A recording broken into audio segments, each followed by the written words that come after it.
Welcome to another episode of Player Value here at Blue Duck Fantasy Football. My name's Ben. That's Matt. Matt, say something. Something. Nice. Today we'll be going over Davante Adams Player Value.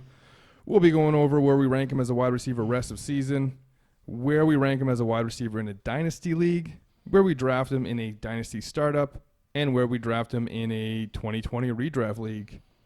But let's kick this off with Matt throwing out a guess as to where he thinks he would rank Davante Adams rest of season as a wide receiver. Rest of season. Gonna say 5. Yeah, I'm sure he'll be around there. Yeah. Anyways, before we get into the Dynasty value, make sure you hit that subscribe button and hit that like bell. Helps us out. Davante Adams was born December 24th, 1992. So he's 26, about to be 27 later this month. Drafted out of Fresno State in the second round of the 2014 NFL Draft with pick 53. So looks like more like a late second pick, mid to late second. So Matt, Dynasty value. Let's go over some names, and you can tell me if you'd rather have this player or Davante Adams in half-point PPR. All right. Are you ready? I am. Number 1, Michael Thomas. I'll take Thomas. I will also take Thomas. Number 2, DeAndre Hopkins, who is half a year older than Davante Adams. Still got to go D-Hop.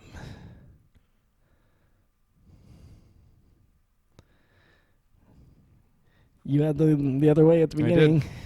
I did. But Rodgers has seemed to come down a bit from his highs, whereas Watson seems to have a lot more gas left.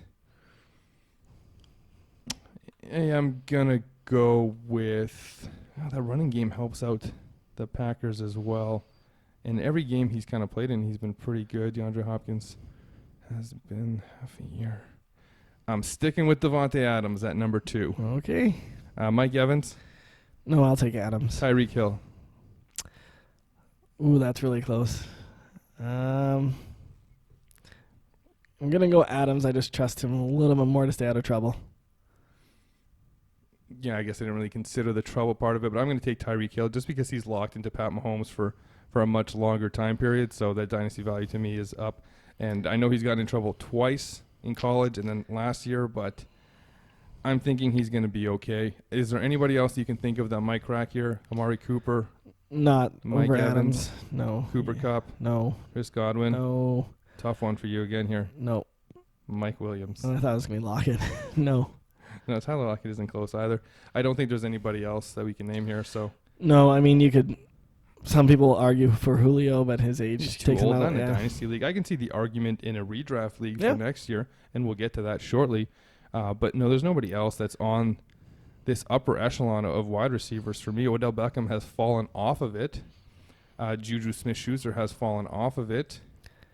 Yeah. And Evans has taken a step back with Godwin's coming out party this year. So, he finishes as number 3 for both of us, just in a different order. Both of us have Michael Thomas at 1. You have D-Hop at 2. Yeah. I have T. Hill at 2. And then we both have Davante Adams at number 3. Dynasty, if you were to do a startup draft in Dynasty right now, you're picking him in the first round. But who are you taking ahead of him? We can count the picks because he's so early in the draft. Well, it's going to be at least 2 wide receivers we know of. Yeah, depending on who you like. Yeah. Saquon, Christian McCaffrey, probably Zeke. I'd say Zeke, probably not Kamara and Stanton. We're doing half point, right? We do normally do half point, but we like to bring in some non-PPR. I'd take Alvin Kamara. Dalvin Cook, maybe. Yep, Dalvin Cook, I'd say so. Don't think there's any other running back. Melvin Gordon's not ahead of him. Not Jacobs, I don't think. Not at this point. No, but he's right behind him. Josh Jacobs looking at a first-round pick as well. Late first, yeah. So I'd say that Davante Adams probably going to go around the 8-9 range, and then Jacobs a couple spot after him. Yeah. And you can get yourself somebody like an Amari Cooper. I don't even know if that would be the next pick, their next wide receiver pick. It might be Mike Evans, or even Chris Godwin might go ahead of Mike Evans in a dynasty because of age. And we have a Chris Godwin video out, so if you want to check that out, Link in the description. But yeah, late first, about 8, 9, somewhere in there. Yep. Let's Seems about right for him. Yeah, let's talk about redraft. So it's 2020. We're looking to build the best team. I think that the running backs are going to go off the board. Probably going to be 5 right now that would go in top 5 picks would be running backs. Michael Thomas could maybe squeak in ahead of Alvin Kamara. Yeah, Kamara hasn't been as good as he should be this year. No, and with Latavius Murray, they're probably there for another year. So that would be your top 5, 6. Who are you looking at number 7? Tyreek Probably Hill. Hopkins. Well, yeah. Whichever one you prefer. And then I guess he's going 8 again. Yeah, I guess the first round doesn't change a ton. No. Like, in that. It's not like there are players that are like Julio Jones is the only player here where you're just like, and like you said, we brought up Josh Jacobs, who probably wouldn't be. I guess he probably might be a first round pick as well. He'd be a top 10 back, right? So yeah, he's gonna be, if not late first, early second,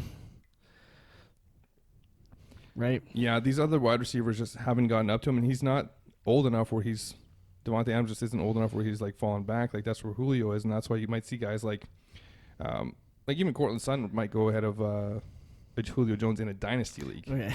Maybe dynasty. Yeah, but that's kind of where the differences are going to be. Whereas Julio would definitely go ahead of him in a redraft league. But I don't think that the top 8 or 10 spots, based on age, everybody's in their prime. There's no Adrian Peterson at like 29 thinking he has another year left for the Vikings or something like that. These running backs are 25, 26. But the running backs, like, they go a little bit later in Dynasty too, right? Because their shelf life isn't as long as a wide receiver. It depends on who you're drafting with too. Like, because there's so like limited top end guys, and a lot of people think they can find more wide receivers. It'll go kind of one way or the other. I know when I did my Dynasty draft last year, I believe the first overall pick was Todd Gurley, and the second one was Saquon Barkley. And then I think Le'Veon Bell actually went 3rd or 4th. And it came down to Hop and OBJ. See what that's what happens. Gurley, nowhere near that. Nowhere near that. Like Barkley, sure, he was in year 2, but these guys are their shelf life is probably 5 years. Yeah, at best. Yeah. So. And injuries will often knock them out a year, right? So, it's one of our big strategies when we do our contract leagues is we focus on paying a lot of money for wide receivers that we know are going to be good for longer periods of time, and looking to draft running backs and find some good values there, so that if they end up falling off, we're not behind the 8 ball on the salaries there. That's going to wrap it up for the Davante Adams player value. Hope you enjoyed it. Make sure you hit that like button and subscribe. Matt, anything to add? Thanks for watching. Thanks for listening. Hopefully you're doing both. That's it.